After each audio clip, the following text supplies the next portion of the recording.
The Ramayana, translated into English prose from the original Sanskrit of Valmiki, edited and published by Manmatha Nath Dutt, 1891.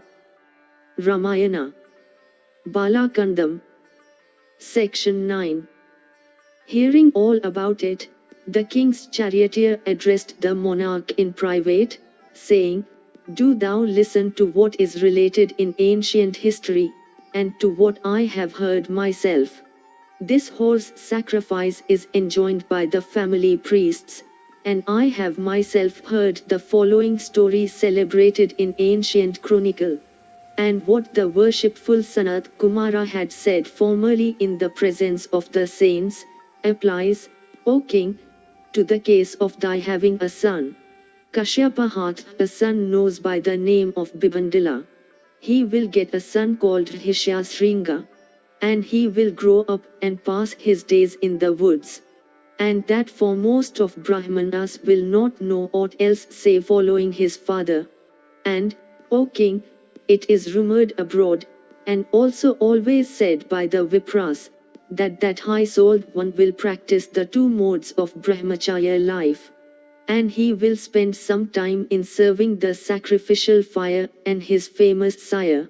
At this time, the powerful Romabda of exceeding strength will be famed as king of the Angas. And in consequence of some default on his part, there will occur in his kingdom a terrible and dreadful drought, capable of striking terror into all. And filled with grief on account of this drought, the king will call about him Veda accomplished Brahmanas, and speak unto them, saying, Ye are conversant with the Vedic ritual and the social duties. Do ye, therefore, tell me how to expiate for this evil. And thus accosted by the king, those excellent Brahmanas versed in the Vedas, will say unto that ruler of earth, Do thou, O monarch, by all means, bring Bibandaka's son.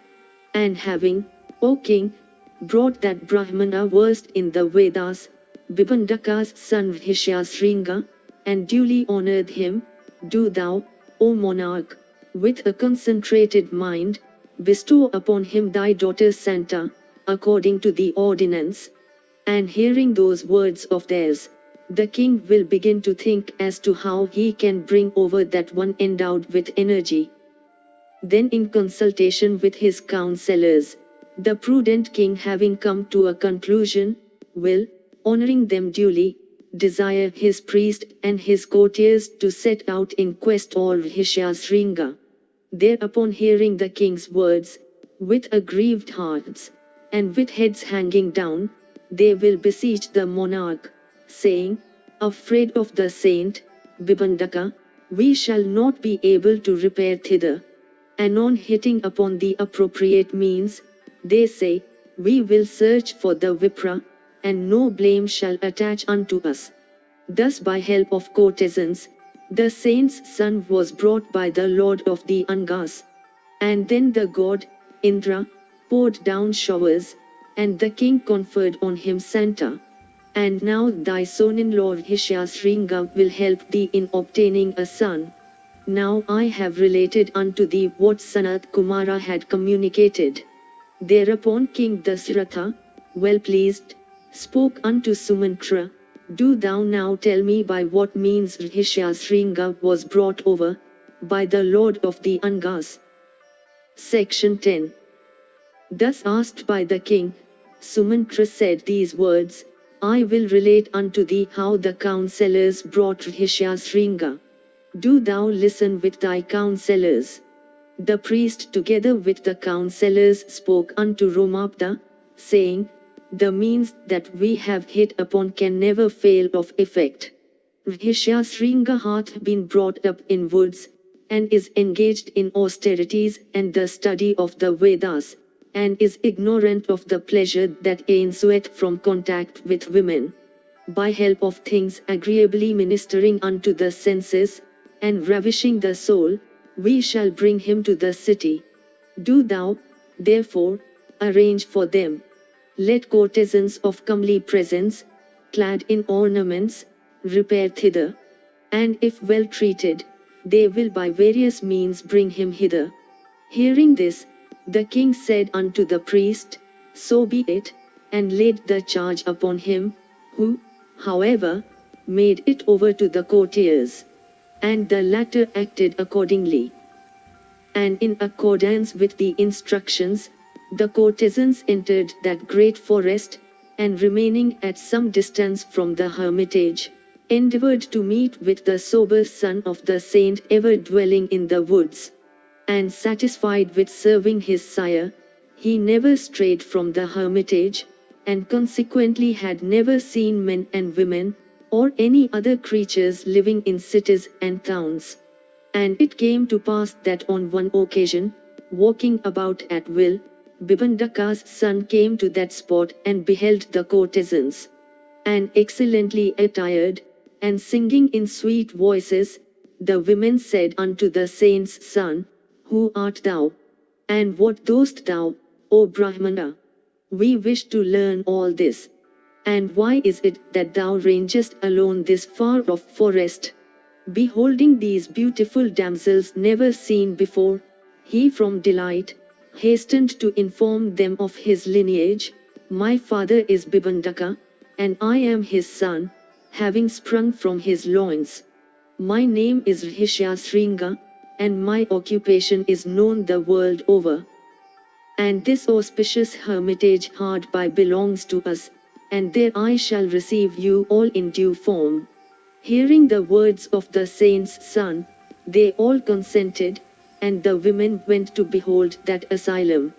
And when they had come there, the saint's son received them hospitably, saying, Here is arghya, here is water for washing the feet, here are fruits and roots. And thereupon they readily received his hospitality. And actuated by the fear of the saint, Bibandaka, they bent their minds upon departing soon. And they said, Do thou also, O twice born one, receive from us these excellent fruits.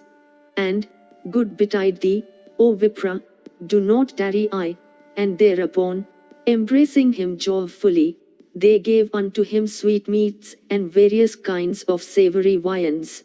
And tasting those things, that one of exceeding energy took them for fruits, never tasted before by the dwellers of the forest.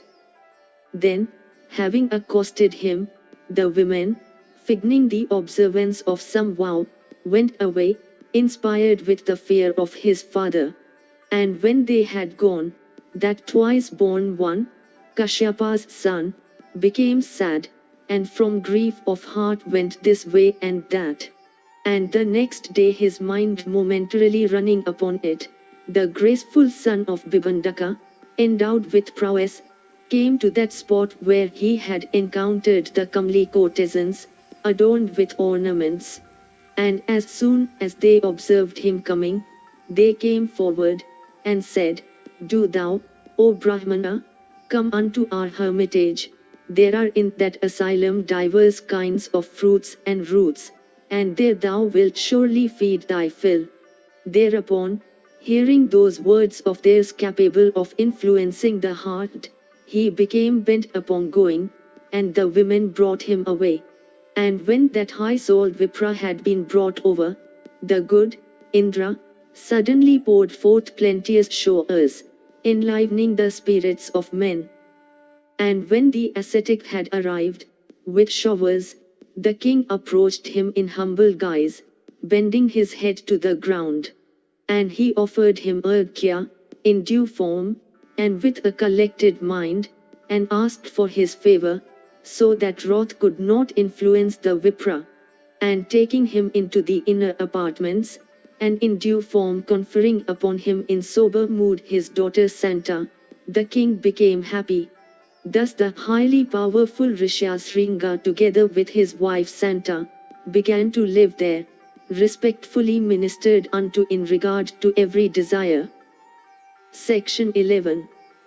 And he said again, O foremost of monarchs, do thou listen to me as I relate how that intelligent Sanat Kumara, best of deities, spoke.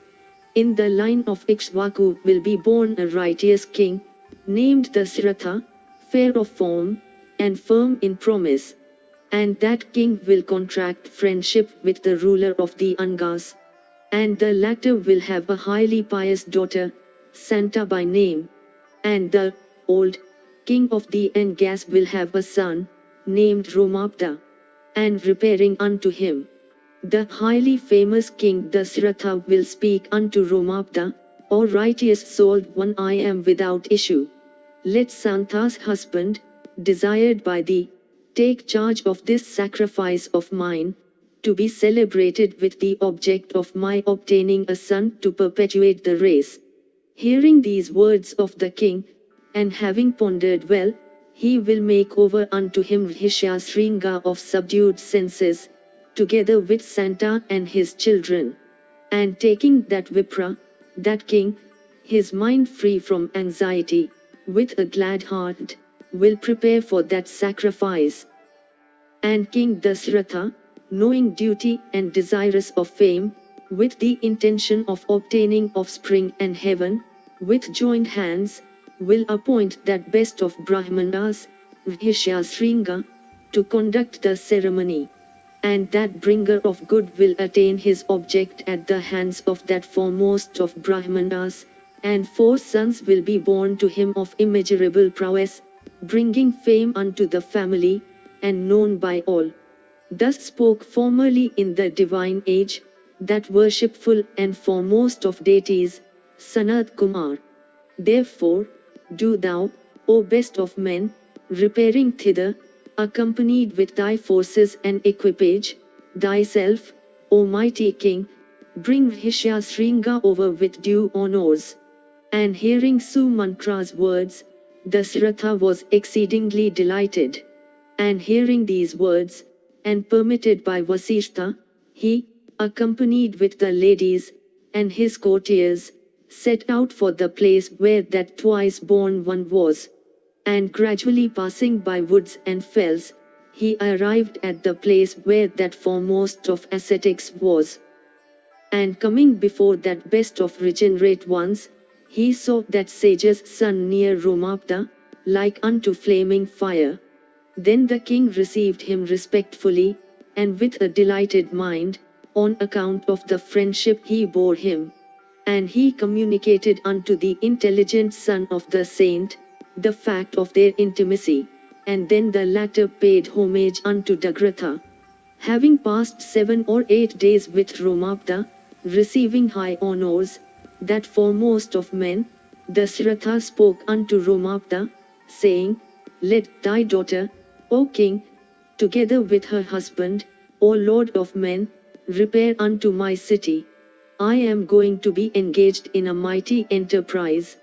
Hearing this as to the journey of that intelligent one, the king said unto that Vipra, Do thou repair with thy wife. Thereupon the saint's son, promising to go, said unto the king, So be it. And then with the king's permission, he set out with his wife. And Dasharatha and the puissant Romabda clasping each other by the palm, and embracing each other in affection, attained excess of joy. Then Raghu's son, bidding farewell unto his friend, set out.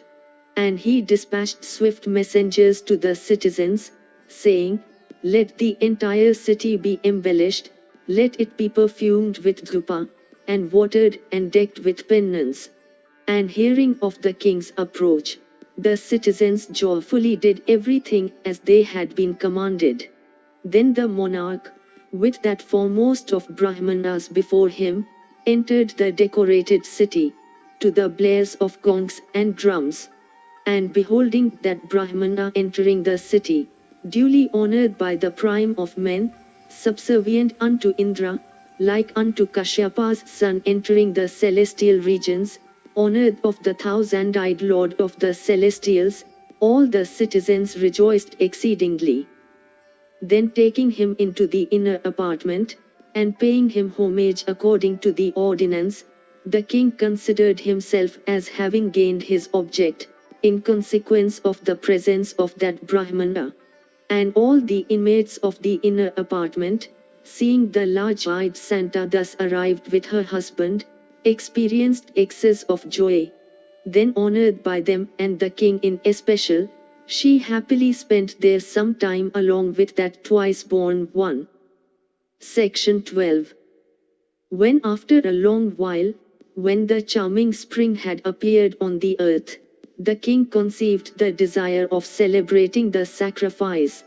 Then bowing down the head unto that Vipra effulgent like a celestial, he appointed him to undertake the ceremony, for the purpose of obtaining offspring to perpetuate his line. Then that Brahmana said unto that lord of the earth, the king, so be it. Do thou order the necessary provisions, loose the horse, and prepare the sacrificial ground on the north bank of the Sarayu. Then the king spoke unto Sumantra, saying, O Sumantra, do thou summon speedily Brahmanas versed in the Vedas and priests professing the Vedanta philosophy, Suyajna, and Vamdeva, and Javali, and Kashyapa, and the priest Vasistha, together with other excellent twice-born ones. Thereupon Sumantra, endowed with activity, bestirring himself, summoned all those versed in the Vedas. Then, honoring them duly, the virtuous king Dasharatha spoke unto them these amiable words, consistent with duty and interest, aggrieved on account of a son, I have no happiness on earth, and therefore, I have intended to celebrate a horse sacrifice. And by the grace of the saint's son, I shall obtain my desire. Thereupon, the Brahmanas with Vasistha at their head honored the words that fell from the king's lips, saying, well. And the Brahmanas headed by Rishyashringa addressed the king, saying, do thou arrange for the provisions, loose the horse, and prepare the sacrificial ground on the north bank of the Sarayu. And since thou purposest so virtuously for obtaining offspring, thou shalt obtain 4 sons of immeasurable prowess. And hearing those words of the regenerate ones, the king was exceedingly delighted. And cheerfully he spoke these auspicious words to his courtiers, in accordance with the directions of my spiritual guides, do ye speedily procure these provisions, loose the horse, well protected, and followed by a priest, and prepare the sacrificial ground on the north bank of the Sarayu. And do ye perform the ceremonies capable of securing the rights from disturbance. Surely every king is competent to perform this sacrifice. Yet care must be taken that no default occurs in it. For flaws in this foremost of sacrifices are watched by learned Brahmarakshasas. And should it come to be celebrated in violation of the ordinance, the performer thereof shall meet with instant destruction. And do ye so order that this sacrifice of mine may be completed according to the prescribed ritual. Thereupon, honoring those words of the king, the ministers did as ordered. And having eulogized the king knowing duty, the twice-born ones, with the monarch's leave, departed for their respective quarters. And when the Vipras had gone, the mighty-minded lord of men, dismissing his counselors, entered the inner apartment. Section 13. And when after a full 1 year, spring had again appeared on the face of the earth, the puissant king, intent upon getting offspring through the horse sacrifice, sought Vasistha's side. And having saluted Vasistha and duly paid him homage, he humbly spoke unto that best of twice-born ones, with the intention of having offspring. Do thou, O Brahmana, undertake to perform this sacrifice of mine, according to the ordinance, O foremost of ascetics. And do thou order so that no impediment may happen to the sacrifice. Thou art my kind friend, and prime and mighty spiritual guide. Engaged in it, thou wilt have to bear the entire burden of the ceremony. Thereupon that best of Brahmanas said, so be it. I will do all that thou askest.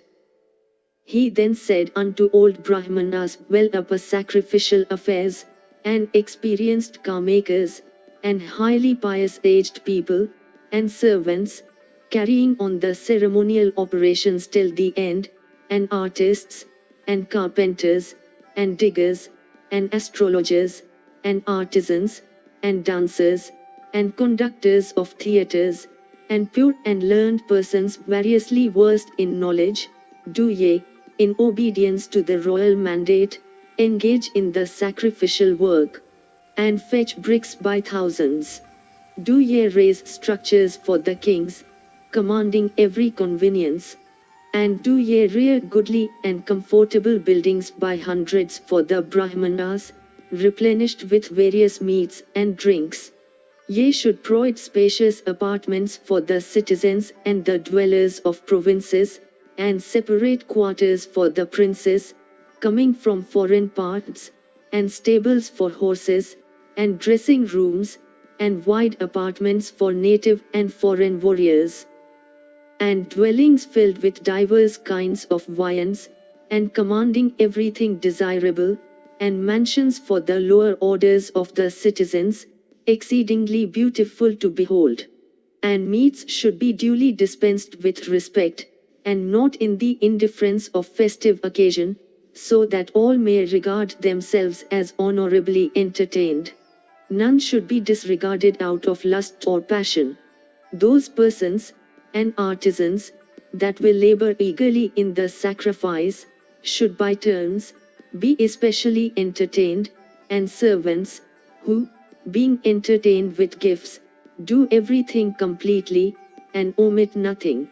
And do ye, with hearts mollified by love, act so, that all our friends be well pleased with us. Then they approached Vasishtha, saying, everything hath been performed properly, without anything being left out. And what thou sayest shall be performed, and nothing omitted. Then summoning Sumantra, Vasishtha said these words, do thou invite all those kings that are pious, and Brahmanas, and Kshatriyas and Sudras, by thousands, and do thou with due honors bring people from all countries. And, with proper honor thyself bring the righteous, truthful, and heroic Janaka, Lord of Mithila. And it is because he is our old friend that I first mention him. Then do thou thyself bring the amiable and ever fair-spoken Lord of Kashi, of excellent character, resembling a celestial. Then do thou bring hither along with his son, the highly pious, old king of Kakya, who is the father-in-law of this best of monarchs. Then do thou bring with due honors the puissant king of Kosla, and that mighty archer, the illustrious Romapta, the friend of that lion of a king, and that foremost of men, the heroic, and highly generous lord of Magad, versed in all branches of learning. And in accordance with the mandate of the king, do thou invite the foremost monarchs. And do thou summon the kings of the east, of the Sindhu and Savira countries, and of Saurashtra, and of the south. And do thou speedily bring those monarchs that are attached unto us, together with their friends and followers. Do thou in obedience to the mandate of the monarch, bring over these, dispatching dignified emissaries having heard those words of Vasishtha, Sumantra speedily ordered faithful persons anent the bringing over of the kings. And the virtuous Sumantra, in accordance with the injunction of the ascetic, himself speedily set out for the purpose of bringing the monarchs. And then the servants came and informed the intelligent Vasishtha as to the articles that had been got ready for the sacrifice. Then well pleased that best of twice born ones, the ascetic Vasishtha, said unto them, do not give away disrespectfully or lightly. A gift bestowed with disrespect, indubitably destroyeth the giver. Then for several days, kings began to pour into the Srathas city daily and nightly, bringing with them various kinds of gems. Thereupon Vasishtha well pleased said unto the king, O best of men, obeying thy mandate the kings have come here, and I too, according to merit, have received those excellent kings with respect. And everything hath been carefully made ready for the sacrifice by the persons concerned. Do thou, therefore, repair to its sacrificial ground, for performing the sacrifice. And, O foremost of monarchs, it behoveth thee to view the place, filled with all desirable objects, and looking as if prepared by imagination herself. Then in accordance with the injunctions of both Vasishtha and Rishyashringa, the king came to the sacrificial spot on a day presided over by an auspicious star. Then, with Rishyashringa at their head, Vasishtha and the other principal Brahmanas wending to the sacrificial ground, began the ceremony, according to the ordinance, and in due form. And the auspicious king, in company with his wives, was initiated into the ceremony. Section 14. And after the expiry of full 1 year, when the sacrificial horse had returned, the sacrifice of the king commenced on the north bank of the Sarayu. And with Rishyashringa at their head, the principal twice-born ones began the proceedings in that mighty horse sacrifice of that high-souled monarch. And the priests, each duly and according to the ordinance performing his proper part, engaged in the ceremony in consonance with the scriptures. And the regenerate ones, having performed the pravargya as well as the upasada according to the ordinance, duly completed the additional ceremonies. Then, worshipping the deities with glad hearts, those foremost of ascetics duly performed the morning ablutions and the other prescribed rites. The oblations of clarified butter first having been offered unto Indra, according to the ritual, the king with a purified heart performed his ablutions. And then the midday ablutions took place in proper sequence. And those foremost of Brahmanas, in due form, and according to the ordinance, officiated at the third bath of that high-souled monarch. And the priests presided over by Rishyashringa, invoked Sakra and the other deities, reciting measured mantras. And the sacrificial priests, chanting sweet samas and soft mantras, duly invoking the dwellers of the celestial regions, offered each his share of the oblations.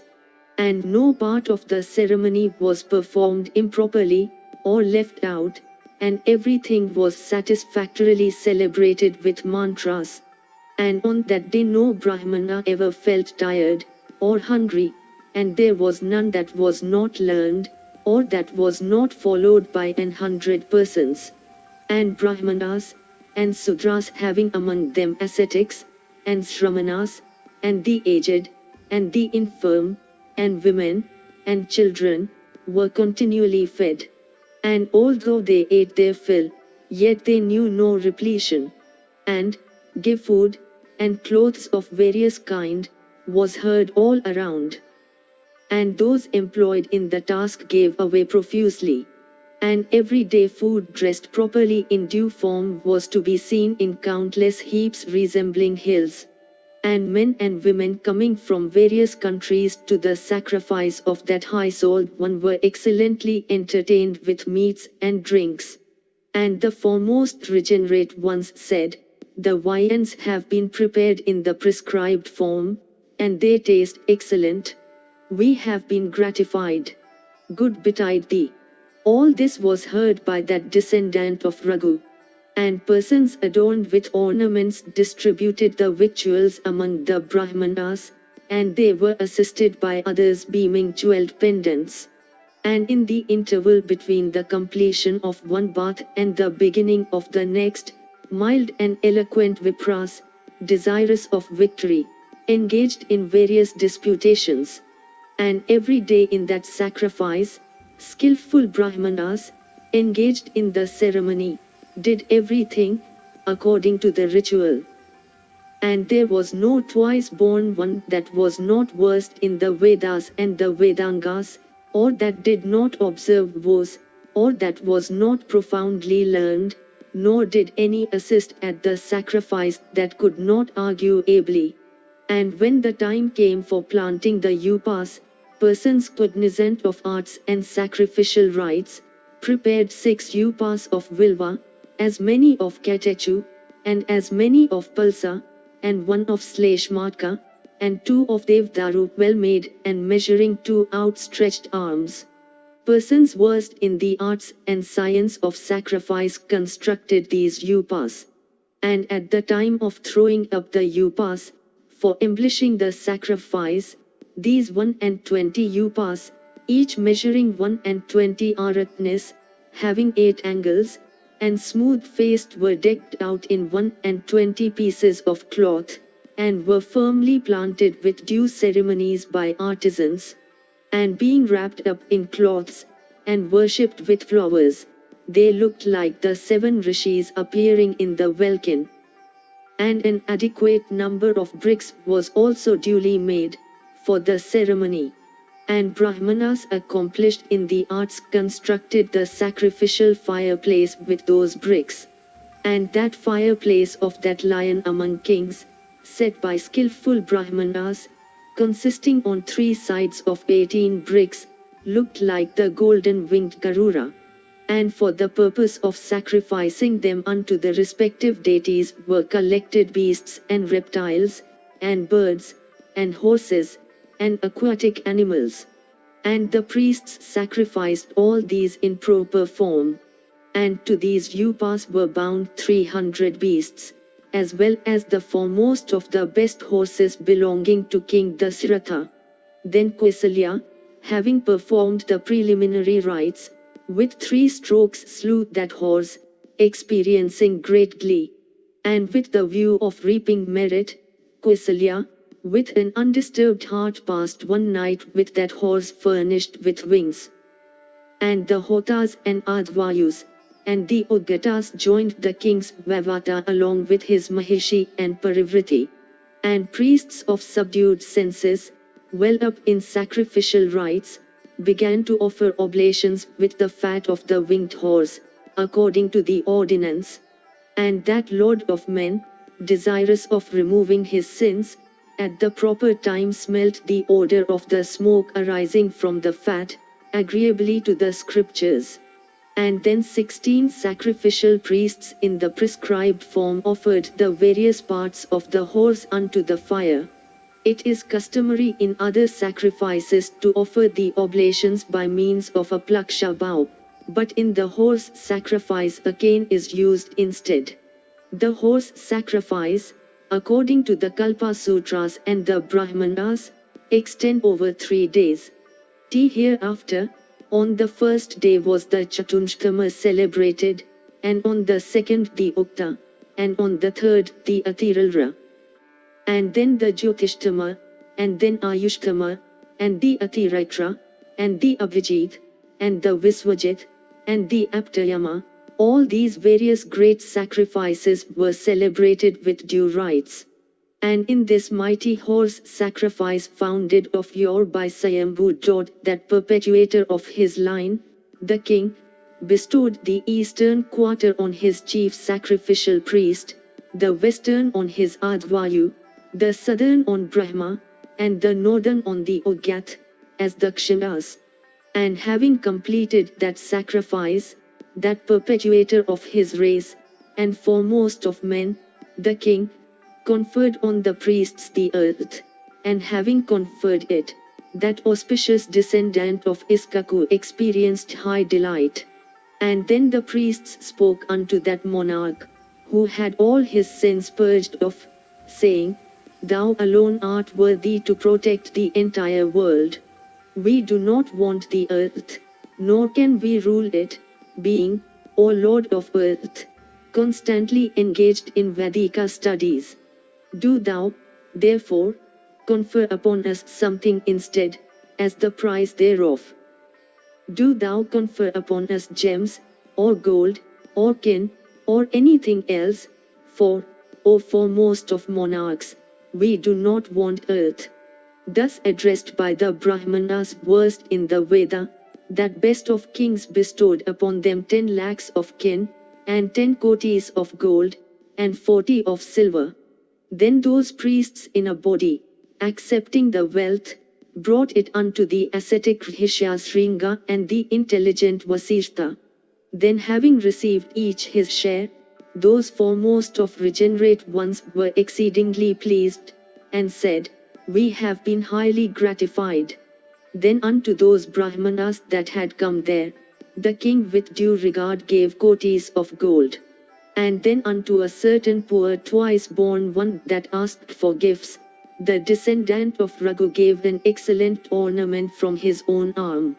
And, when the regenerate ones were thus properly gratified, that one cherishing the Brahmanas, with senses intoxicated by excess of joy, reverentially bowed unto them. And thereupon the Brahmanas uttered various blessings upon that generous king, bending low to the earth. Then having celebrated that excellent and sin-destroying sacrifice, bringing heaven, and incapable of being celebrated by foremost monarchs, King Dasharatha, well pleased, spoke unto Rishyashringa, saying, "O thou of excellent voice, it behoveth thee to do that whereby my line may increase." Thereupon the best of Brahmanas said, "Be it so. Unto thee, O king, will be born 4 sons, perpetuators of their race." Hearing these sweet words of his, that foremost of monarchs bended low unto him with controlled faculties, and experienced the excess of joy. And then that high-souled one again spoke unto Rishyashringa. Section 15. When that one of capacious intelligence, versed in the Vedas, having pondered for a time, and regained his senses, returned unto the king this excellent answer, "On thy behalf, and with the view of obtaining sons for thee, I will by help of mantras laid down in the Atharva Veda, duly celebrate the famous ceremony, capable of crowning thee with offspring." And then with the view of obtaining so, for the king, that effulgent one set about the son conferring ceremony, and in accordance with the ordinance, and with mantras, offered oblations unto the sacrificial fire. And the deities, with the Gandhabas, and the Siddhas, and the principal saints, assembled there duly, with the object of each obtaining his share of the offerings.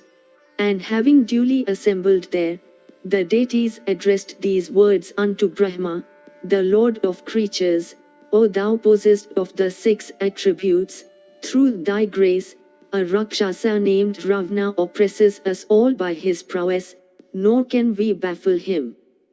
And, O Lord, as thou hast well pleased confer it on him a boon, we always suffer him in deference to it. And the wicked-minded one harasseth the 3 worlds furnished with prosperity, and beareth ill will unto them. And blinded by the boon he hath received, that irrepressible one intends to bring down the Lord himself of the celestials, and the Yakshas, and the Gandhabas, and the Brahmanas, and the Asuras. And the sun doth not burn him, or the wind blow about him, and at sight of him, that one enderlanded with billows, the ocean dares not stir. Therefore, great is the fear that afflicteth us, coming from that Rakshasa of dreadful appearance. And O Lord, it behoves thee to devise some means for destroying him." Thus addressed by the deities in a body, he said, "Alas!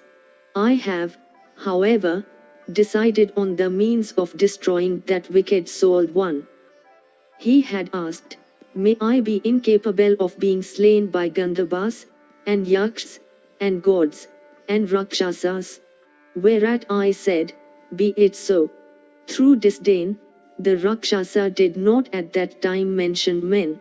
Therefore, by men alone he is capable of being slain, nor can his end be compassed by any other means. Hearing this welcome speech uttered by Brahma, the deities and the Maharshis became exceedingly delighted. At this juncture, that Lord of the universe, the highly effulgent Vishnu, clad in yellow apparel, and bearing in his hands the conch, the discus, and the make, and adorned with burnished kayuras, arrived there riding Vinta's son, like unto the sun riding the clouds. And worshipped by the foremost of the celestials, he drew near Brahma, and sat down with a collected mind. And bending low before him, the deities spake unto him, saying, O Vishnu, for the benefit of the worlds, we shall appoint thee to some work. Do thou, O Lord, dividing thyself into four, O Vishnu, become born as sons in the three wives, resembling modesty, auspiciousness, and fame, of Ayodhya's Lord, King Dasharatha, cognizant of duty, and munificent, and possessing energy, and like unto a Maharshi. Do thou, O Vishnu, becoming man, slay in battle this thorn of the worlds, the pampered Ravana, incapable of being slain by the gods, for the foolish Rakshasa by virtue of sublimated prowess, baffles the deities, and the Gandhabas, and the Siddhas, and the foremost of saints. And by him bereft of the sense of right and wrong, have saints and Gandhabas and Apsaras sporting in the groves of Nandana, been wantonly slain. It is to compass his death that accompanied by the ascetics, we have come hither. It is for this that the Siddhas and the Gandhabas and the Yakshas have taken refuge in thee. Thou, O God, art the prime way of us all, O repressor of foes. Do thou, for bringing destruction unto the enemies of the gods, turn thy thoughts to being born as man. Thus besought, that foremost of gods and chief of celestials, Vishnu, worshipped of all creatures, addressed the assembled deities, following duty, with the grandsire at their head, saying, Do ye renounce fear? For your behoof, slaying in battle the wily and irrepressible Ravana, dreadful unto the saints and the celestials, together with his sons, and grandsons, and friends, and counselors, and relatives, and acquaintances, I will abide among mortals, ruling this earth for 10,000 and as many 100 years. Having thus conferred a boon upon the gods, the god Vishnu of subdued soul fell to thinking as to the place where he would be born among men.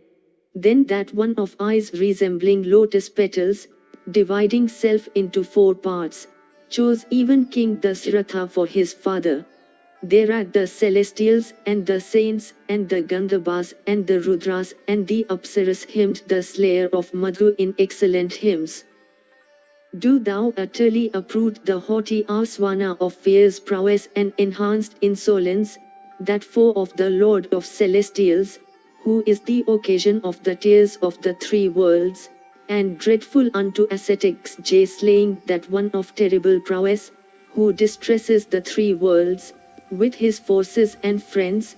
Do thou, O foremost of gods, thy fever of heart removed, repair unto the celestial regions protected by thee and purged of all its faults and sins. Section 16. Thus besought by the foremost of the celestials, that searcher of hearts, Vishnu, although cognizant of the means whereby Ravana was to be destroyed, spake unto the gods these amiable words, What, ye gods, is the means of compassing the destruction of that lord of the Rakshasas, by adopting which I could slay that thorn of the ascetics? Thus addressed, the deities answered Vishnu, incapable of deterioration, saying, assuming the form of a human being, do thou in battle slay Ravana. He, or repressor of foes, had for a long course of time performed rigid austerities, and thereat, that creator of all, the first create Brahma was well pleased. And propitiated by his penances, the master conferred a boon on the Rakshasa to the effect, that, save man, no fear should come to him from the various beings. And in the matter of that boon bestowing, man had formerly been disregarded by Ravana. and puffed up with pride in consequence of the boon he received from the grandsire, he commits ravages upon the three worlds, and carries away the fair sex by violence. Therefore, O subduer of enemies, we have even fixed upon man for bringing about his death. Hearing this speech of the celestials, Vishnu of subdued soul chose even King Dasharatha for his father. And at that time, eagerly wishing to have sons, that destroyer of enemies, the effulgent King Dasharatha, who was sonless, was celebrating the sacrifice that conferred male offspring. Then, having ascertained the course to follow, Vishnu, having greeted the grandsire, vanished there, worshipped by the deities and the Maharshis. And then himself bearing in his hands a capacious vessel made of burnished gold, with a silver cover, dear like unto a spouse, and resembling the divine creative energy, filled with celestial payasa from out the sacrificial fire of the Siratha initiated into the ceremony, there arose a mighty being, of unparalleled prowess, high energy, and huge strength, black, and wearing a crimson apparel, with a red face, uttering the blares of a trumpet, and having a body covered with leonine hair, having whiskers and an excellent head of hair, furnished with auspicious marks, and adorned with celestial ornaments, and resembling a mountain peak, and bearing the prowess of a flaming tiger, and like unto the sun or tongues of flaming fire. And with his eyes fixed upon the Siratha, he addressed the king, saying, O monarch, take thou me as a person commissioned by Prajapati. Hearing him speak thus, Dasharatha, with joined hands, said, Lord, art thou welcome? What can I do for thee? Thereupon that person dispatched by Prajapati again spake thus, O king, having adored the deities, thou hast today obtained this. Do thou foremost of kings, accept this excellent and divinely prepared payasa, conferring sons, health, and affluence, which thou art to give unto thy worthy consorts, saying, partake it. Through them thou wilt, O monarch, obtain sons, for obtaining whom thou hast performed this sacrifice.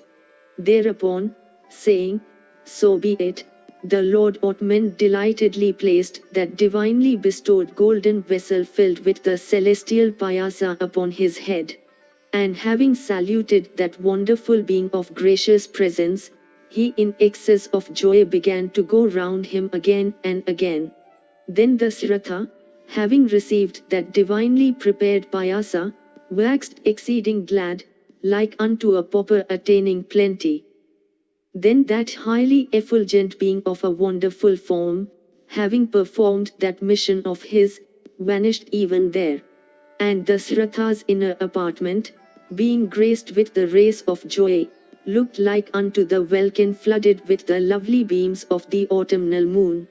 Then entering the inner apartment, he spake unto Kausalya, saying, take thou this payasa, for this will make thee bear a son. Having said this, the king offered unto her a portion of this payasa. Then he conferred upon Sumitra a fourth of it. Then in order that she might have a son, King Dasharatha made over unto Kaikeyi an equal portion of what remained. And then having reflected, the mighty-minded one gave unto Sumitra the remaining portion of the payasa resembling ambrosia. Thus the king dispensed the payasa unto each and all of his wives. And those foremost wives of the king, having received that payasa, became exceedingly delighted, and considered themselves as highly honored.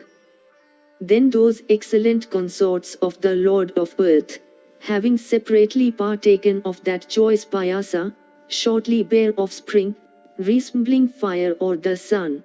And the king, beholding those wives of his bearing children, obtained his desire and became delighted, even as that foremost of the celestials, Indra, while being worshipped by the Siddhas and the ascetics. Section 17.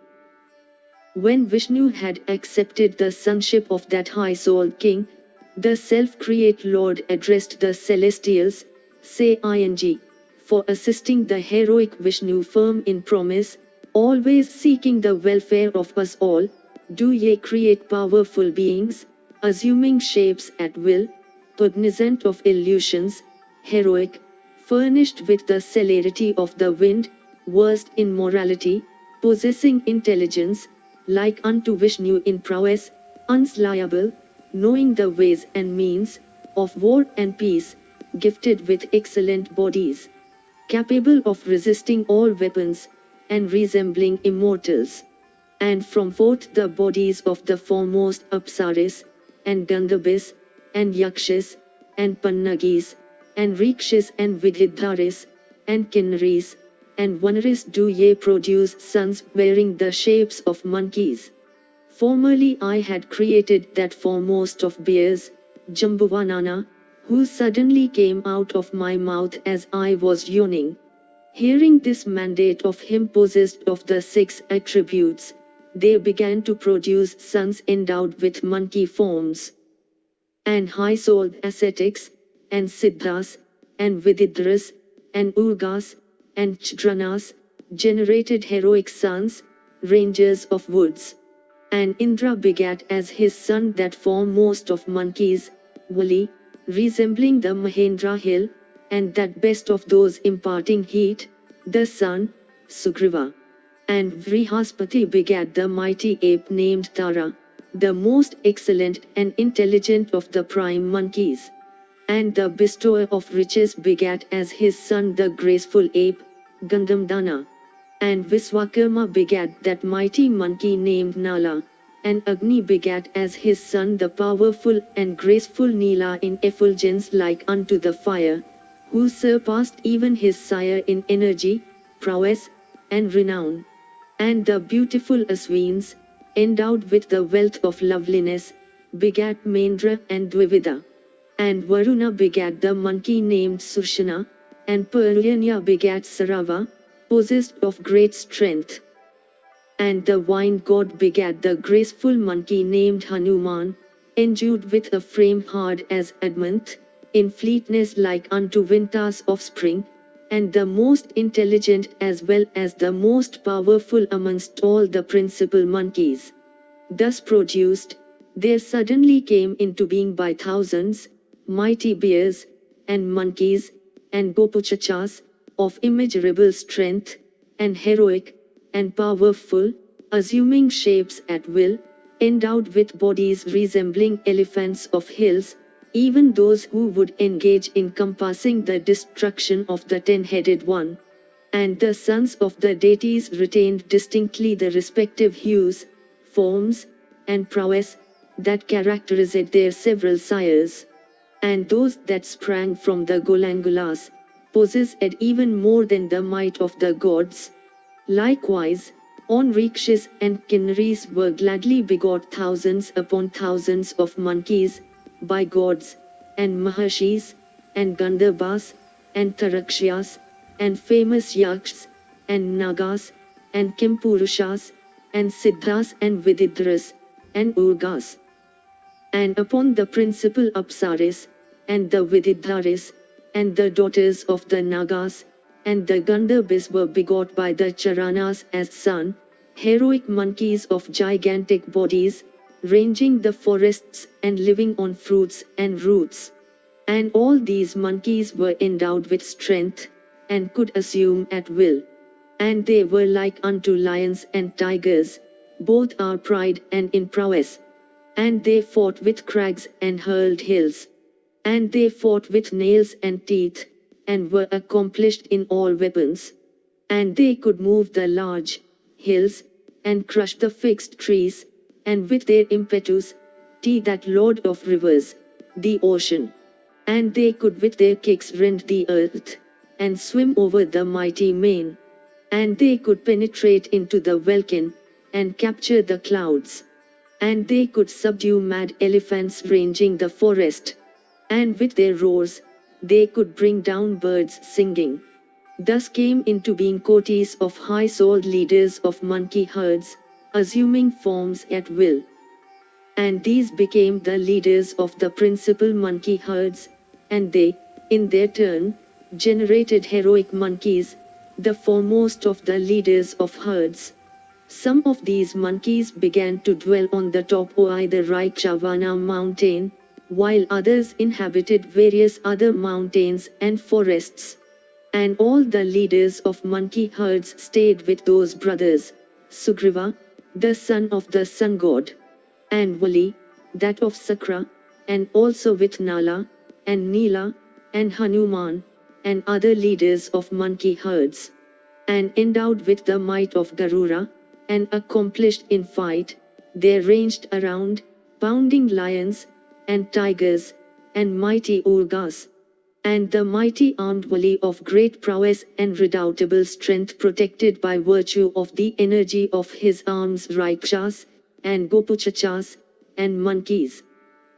And this earth, furnished with mountains, and forests, and oceans, began to teem with those heroic lords of leaders of monkey herds, inhabiting different places, bearing characteristic marks, resembling masses of clouds, or mountain peaks, possessed of mighty strength, and of terrible bodies and visages, in order that they might assist Rama.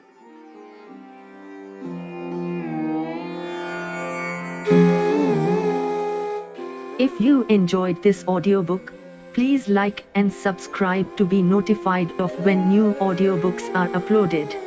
Thank you for listening and learning. Shanti.